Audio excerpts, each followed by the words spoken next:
Do we see a problem going on in the bed of my Gladiator? I think there's some white stuff in there. I think that's snow, and we can't have that. The whole problem with Jeeps, or any small vehicle, mid-size truck, whatever, is the lack of storage. Well, if you want to still be able to take your top off, in the Gladiator in this case, or if you still want to have the profile of a truck, then a topper isn't really, not that you can't take the top off with a topper, but like it's going to look really weird with the back of it looking like an SUV and the front of it being open like a T-top. So, or like a, convertible. So I decided that the best way to handle the lack of lockable storage and weather protection in this vehicle is with a Diamondback Switchback cover. Now, from what I can tell, this is going to be super easy. It sounds like it's already pre-put together as shipped out of the box. I literally just unloaded the box and put it in the Gladiator. I should have put the Gladiator in last night. I was going to, but it was blowing like 30 and I didn't want to open up my shop door, let the heat out, whatever. Well, it decided to snow today, so strange. But we're hopefully, I see very little parts that came with it, so this should be super easy to do, which is great because I need this to be super easy to do because I got stuff I got to do. And we're going to hopefully show this is what it looks like when it's not together, and we're going to hopefully show in a second what it looks like when it is together. One of the things I've noticed about you guys, and let me know if you want to see step-by-step stuff, but I think most people on YouTube want to see, they want to see before, they want to see after, and then they want to hear you talk about what problems you ran into. I don't really know that you guys all want to see like a camera just sitting up and showing me doing the work. I don't know that you guys want to see that. Usually YouTube wants to have instant gratification of like, hey, this is what it looks like. This is what it looks like done. And these are the pros and cons with it. These are the problems I ran into. So a lot of times when I structure my installation videos, they're structured like that. So let me know if you guys like that, and we will go from there. And I'm going to get this thing installed, and we're going to bring it outside with a broom and get the snow out of the bed. I probably should have done that first, but this thing's kind of heavy and it'll sit in my way. So we're going to start with this. So here's an example of an incredibly easy installation with a massive payoff. So this is a Switchback folded all the way up. I can put, whether I need to put garbage in here, or you could probably put a dirt bike sideways in here, pretty easily. You could throw a snowmobile, maybe back here using my my ramp that the Canada thing. Maybe not. Maybe it wouldn't fit between there. I probably shouldn't speak too soon on that.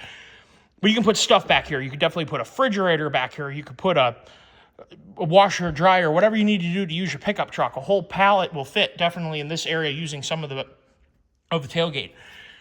And then this front part is securely fastened where it's not going to go anywhere. I do have this thing lined up, I think, pretty darn good. It comes with these straps that can be used to loop into here. So if you want to drive around with it folded up like this, like if you have a load in the back, you can, do that. I can't think of, I mean, sometimes I'm a little hard on the aftermarket because a lot of times the aftermarket, and I talk about this a lot on my channel, search for problems to solve or make up problems that need to be solved. In this situation, the Diamondback is really innovating in the truck, and I don't have any affiliation with them. They have no idea who I am, besides running my credit card. They really are innovating in the space, and they're nothing new. They've been around a really long time. I'm late to the party on all this, but I am super pleased with how functional and useful this is. That is double jointed. I just did that with one hand, so if someone is hurt, I think you would be in good shape to go ahead and do that. So that's it closed. And it's going to ride just inside the way I have it laid out. There's kind of a lip right here on the plastic to help. I think when I put a seal on that, it's going to do it. It comes with a seal. I haven't done that yet. And this has more standard tonneau cover hold downs, which do look pretty high quality to me. So I'm super jazzed about this. This is not the HD one. You're not, well, the Switchback I don't think comes in an HD one. I think it's rated for 400 pounds. Dynamic load rating, which means when you're moving, and 1,200 pounds static. So you could definitely put a rooftop tent on this and, sleep with your whole family on top of it, no problem. But I probably won't be using it for that. The biggest problem that I mentioned earlier is the lockable and storage on a Jeep, and the weather-tight storage on a Jeep is one of its downsides. So I fell in love with the Gladiator, specifically the Mojave, because, well, I figured it rode well. I test drove one a couple years ago, and I fell in love with it because it did ride well. I really liked cast iron knuckles. I mean, the orange motif is cool, so if it didn't have anything else, at least the orange is really cool. The front suspension is pretty impressive. Those are the remote reservoir dealy bops there. I just love the Mojave, and this is the Mojave X. And excuse the fact that we use this daily. I'm sure it's messy, that's snow. But these green seats that say Mojave on them are just so darn cool. So anyway, I really love the Gladiator. The green dash 2, super ridiculously cool. When I worked at Chrysler, this was one of the secret vehicles in production. Every morning when I go to work or when I was walking through the test track, I would stumble upon Hellcats. They were being developed at the time I was there, and the Gladiator was another one. And from the first time I saw it, I really liked it. And excuse my shop, it's a mess right now. We're constantly working on things and whatever, and things pile up. But the Gladiator is such a cool concept, and having a lockable storage area on this is going to be fantastic. Very excited about this. I haven't had, this is the last night of the year. This is December 31st. It's been a rough year. My 2025 has not been, ideal. My wife had gotten sick early in the year, and then my dad got progressively worse. Then he got diagnosed with ALS, and he passed away in October. And my wife and I got married in September, so he was able to be at the wedding. I mean, we've had a lot of ups and downs this year. It's been a rough year, and I'm looking forward to it to be over. But I'm glad to finish it. First of all, I love working on things and accomplishing things, and with when you have ADHD, like finishing something is like a huge adrenaline boost. Like it's akin probably to jumping out of an airplane. This makes me feel good, and I'm so happy that we're finishing the year on a great product that made an amazing vehicle so much better. And it looks even. Let's point out something really quick. The toughness that the truck now has because of this extra height. It just looks tough. It looks cool. I'm just so jazzed. It does have a very tractioning surface, so if you had to get up on top of here, you're not gonna eat dirt on the way down. Contrary to this, I was just in the back here with wet feet from the snow. Let me tell you, slipperier than parrot's poop. This is not gonna be slipperier than parrot's poop.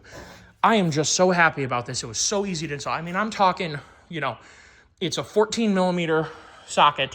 And just a 3/8 wrench, no extension required, super easy to do. It was 4 things to tighten. Basically, if you can handle putting a sticker on something, and then if you can turn a bolt, you can install one of these Diamondbacks. And like I said, this switchback is commonly used on heavy-duty pickups so that people who have fifth wheels or goosenecks have access to their bed. One of the downsides with my other Diamondback on my dad's Cummins is that if it doesn't have a fifth wheel or a gooseneck, but let's just say I wanted to use the bed for a dirt bike or whatever, it would be highly inconvenient to open the bed up and use it. Now I have other pickup trucks. I'm not going to use that truck in that way. That's why I was happy to not have that. This thing we use for everything from taking the garbage out. I'm sure we'll use it where my wife will go pick up flowers in the summer, springtime, whatever. This is a highly useful pickup truck for us. And to be able to have the bed, but then be able to fold it back and use it, it's going to be great. We're gearing up for a road trip here, and this is going to go on our road trip with us. That's why I'm putting it on tonight, and famously late to the party here. But just so happy with the results of this. I hope you guys have enjoyed this quick installation video. It had no hitches, nothing. If you could use a tape measure if you wanted to, but I think I got that aligned pretty good. And it does have a stair step to it. I don't know if you can tell. This is slightly wider than that, then this is slightly wider than that, so it folds up right. So it's not at an angle, it's the stair step of it. I think I've got this pretty darn well lined up. It looks great. I'm going to throw the adhesive on for the weather stripping for the tailgate, and we're going to be off to the races with this thing, and I think it's just a phenomenal addition to this. And I got to tell you guys, I really love the Gladiator. This thing has really grown on me. I like it from a suspension dynamic standpoint. I like it from a functional off-road standpoint. I like the way it looks. I love the idea that we'll be able to take the T-tops off, and if we want to pull the whole top off and drive around with just the roll cage, I'm super jazzed to do that. I like the steel bumper option with great protection back here. I love everything about this thing. And then adding this into the mix where the bed becomes an integral part of the utility of this truck, I think we are off to the races on this one. I hope you guys enjoyed this quick installation of the Diamondback Switchback on Gladiator, and then seeing the payoff when it's over. I'm super happy about this. Everyone take care of yourselves. I'll make sure to get some good pictures in this video as well. Outside right now it is pitch dark, and there's not a lot of room in here to take good pictures. So, there is, but then I'd be climbing all over stuff. So everyone have a great new year, a safe January and winter, and I hope you guys keep coming back, check out more of my content. I plan to continue doing a lot of videos in 2026. 2025 was a year of great growth, and I do plan on continuing to capitalize on that throughout the rest of the year. Everyone take care and have a great day. Bye-bye.